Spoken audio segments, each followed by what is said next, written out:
Salut la fratrie, je vous souhaite la bienvenue sur Fratrie Code. J'espère que vous allez bien. Moi, je me porte superbement bien.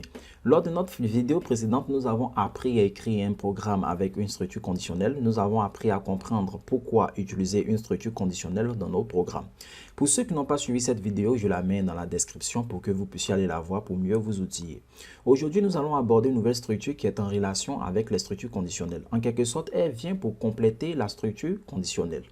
Mais avant de me lancer dans ce vif de ce sujet, je voudrais vous prendre un peu de votre temps pour vous poser une toute petite question. Pas totalement une toute petite question, mais une petite question. Bon les gars, il nous arrive parfois que notre mère nous envoie à la boutique et lorsque nous partons à la boutique, elle nous dit: Toto, si tu vas à la boutique, achète le riz. S'il n'y a pas de riz, prends le lait, sinon, prends le beurre. Donc, en informatique aussi, c'est cela que nous allons mettre en place. Vous voyez, notre mère met en place des alternatives pour éviter que nous rentrons les mains vides. Mais en informatique aussi, il en existe en main des alternatives pour que le programme continue toujours d'exécuter son rôle, même si une condition n'est pas respectée. Et ces structures sont appelées les structures alternatives. Qu'est-ce que c'est une structure alternative? Une structure alternative permet d'exécuter un bloc d'instructions lorsqu'une ou plusieurs conditions sont vérifiées ou d'exécuter un autre bloc d'instructions lorsque là où les conditions ne sont pas vérifiées. Cela apparaît comme du charabia pour certains, mais ne vous inquiétez pas car nous allons décortiquer cela à travers sa syntaxe et ensuite nous allons traiter un exemple pour mieux asseoir toutes ces données. Donc tout d'abord, la syntaxe se présente comme suit. La syntaxe d'une structure alternative se présente comme suite. On fait d'abord si, d'abord se présente comme la structure conditionnelle. Si la condition est respectée, alors début, tu fais le traitement. Et ensuite, tu fais la fin. Sinon, tu fais le début. Tu fais mon traitement.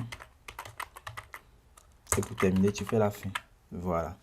Cela veut dire, si cette condition est respectée, exécute le traitement. Sinon, si la condition n'est pas respectée, exécute ce deuxième bloc d'instruction. Mais comme nous allons travailler avec l'ARP, il y a un petit changement au niveau de cette structure. Au niveau de l'ARP, voilà comment la structure s'écrit. On fait d'abord si, on met d'abord la condition comme d'habitude. Et ensuite, on fait alors. On entre dans le bloc, on fait le traitement. Après avoir fini de faire le traitement, on fait, si le traitement n'a pas marché, je fais sinon. Ensuite, on rentre dans ce bloc, on fait le traitement. Et pour terminer, on fait un fin si. Voilà comment cela se présente sur l'ARP. Sur l'ARP, voilà comment ça se présente. Si cette condition est respectée, exécute ce traitement. Mais s'il n'est pas respecté, rentre dans ce bloc et exécute ce traitement. Maintenant que nous venons de voir la structure alternative, nous allons mettre cela en pratique en traitant un exercice sur l'ARP. Et sans ne plus perdre de temps, je vais ouvrir notre éditeur l'ARP. L'exemple que nous allons utiliser pour comprendre la structure alternative consiste à écrire un algorithme qui vérifie la parité d'un nombre. C'est-à-dire, si le nombre est pair, il renvoie pair. Si le nombre est impair, il renvoie impair. Maintenant, entre nous, nous sommes d'accord qu'un nombre est pair lorsque ce nombre, le reste de ce nombre divisé par 2 est égal à 0.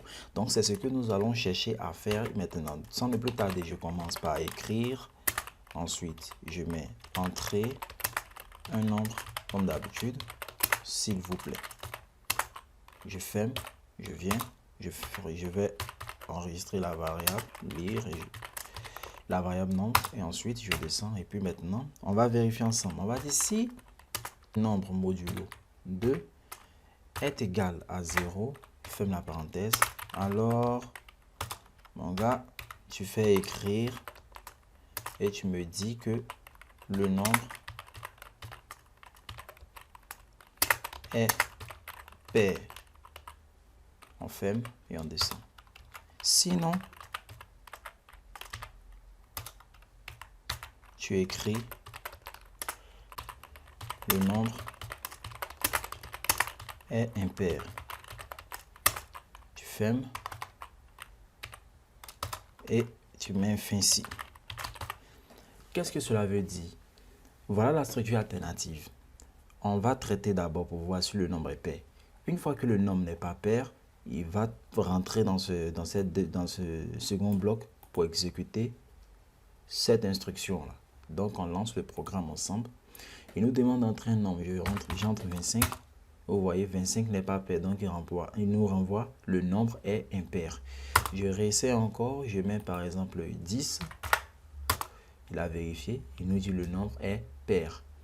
Eh bien, nous sommes à la fin de cette vidéo. Si vous avez aimé, n'hésitez pas à liker, à la partager autour de vous. Et sur ce, je vous souhaite bon apprentissage. On se verra dans les prochaines vidéos qui porteront sur des exercices maintenant, dans lesquels nous allons traiter pas mal de choses au niveau des structures alternatives, au niveau des structures conditionnelles et même sur les autres vidéos, sur les autres cours que nous avons vus précédemment. Sur ce, merci et bonne soirée à vous. Prenez soin de vous. À bientôt.